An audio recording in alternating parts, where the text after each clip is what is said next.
Indonesia genap 80 tahun merdeka.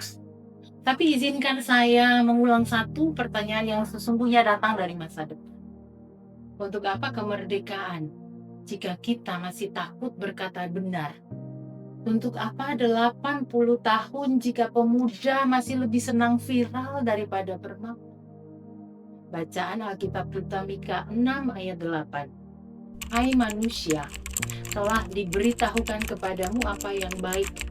Dan apakah yang dituntut Tuhan daripadamu selain berlaku adil, mencintai kesetiaan, dan hidup dengan rendah hati di hadapan Allahmu?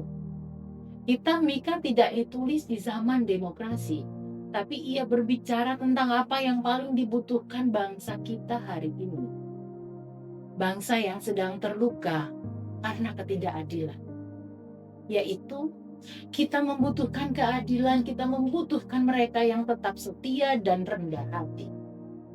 Sebab kebenaran bukan milik siapa yang punya mikrofon, tetapi siapa yang tetap berdiri bahkan ketika mikrofon itu diambil darinya.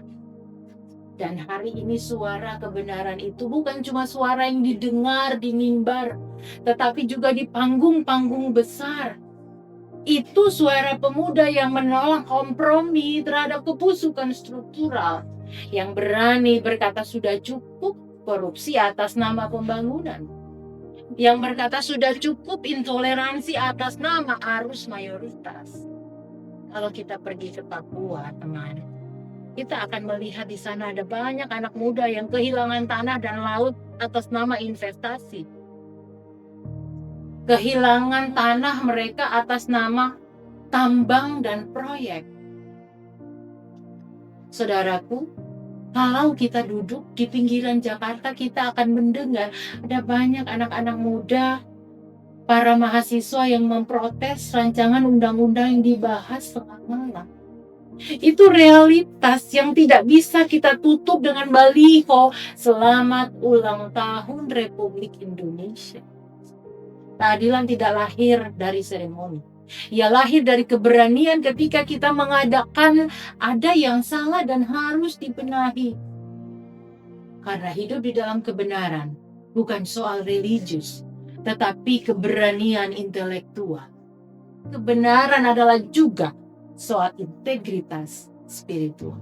Pertanyaannya, siapa pemuda di dalam kitab Mika 6 ayat 8? Dalam konteks Mika, pemuda adalah mereka yang berani berlaku adil.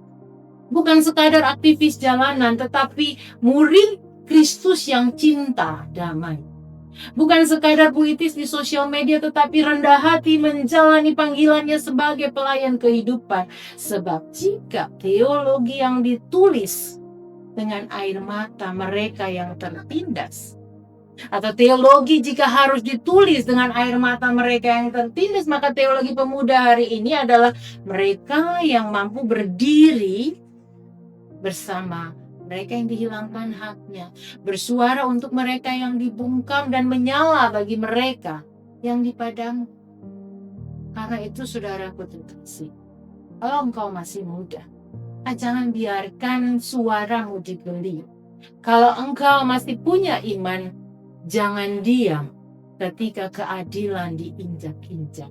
Kalau engkau masih punya Kristus, maka berdirilah sebagai nabi di zamanmu. Karena kamu bukan pemuda biasa. Kamu diciptakan untuk zaman ini.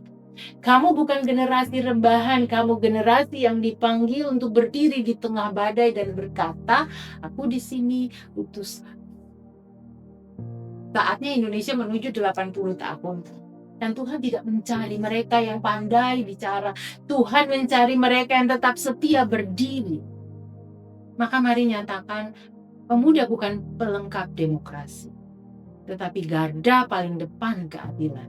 Suara kita pemuda bukan gema politik, tetapi gema kerajaan Allah. Dan hidup kita bukan sekadar umur panjang bangsa ini, tapi nyala terang yang menerangi gelapnya bangsa ini. Tuhan Yesus memberkati kita.